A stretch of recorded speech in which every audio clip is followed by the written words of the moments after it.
வணக்கம் ஆபிரகாம்.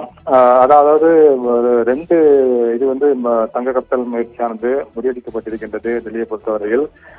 டெல்லி இந்திரா காந்தி சர்வதேச விமான நிலையத்தில் இந்த தங்க கடத்தல் முயற்சியானது முறியடிக்கப்பட்டு நடவடிக்கை மேற்கொள்ளப்பட்டிருக்கிறது. சுங்க அதிகாரிகள் நடவடிக்கை மேற்கொண்டிருக்கிறார்கள்.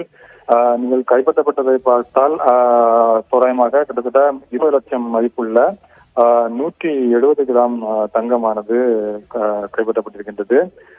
பிளாஸ்டிக் தண்ணீர் பாட்டிலுடைய மூடின் கீழ் அந்த தங்கமானது மறைத்து வைக்கப்பட்டிருந்ததும் கண்டுபிடிக்கப்பட்டது. அந்த நபர் வந்து துபாயிலிருந்து ஏர் இந்தியா விமானத்தில் வந்தவர்.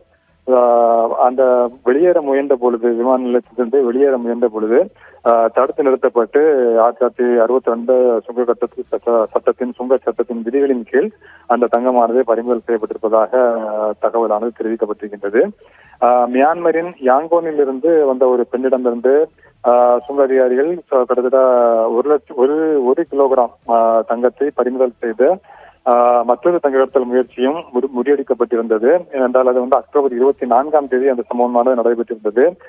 டெல்லியின் இந்திரா காந்தி சர்வதேச விமான நிலையத்தில் மியான்மரின் யாங்கோனிலிருந்து வந்த அந்த பெண்ணிடமிருந்து பல லட்சம் ரூபாய் மதிப்புள்ள கிட்டத்தட்ட 1 கிலோகிராம் தங்கத்தை சுங்க அதிகாரிகள் பறிமுதல் செய்தனர்.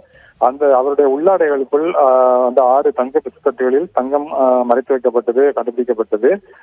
அவரும் வெளியேற முயன்ற பொழுதுதான் சந்தேகத்திடமான நடத்தை இருந்தது கண்டுபிடிக்கப்பட்டு சுங்க அதிகாரிகள் அவரிடம் சோதனை மேற்கொண்டு அந்த தங்கத்தை பறிமுதல் செய்திருந்தார்கள்.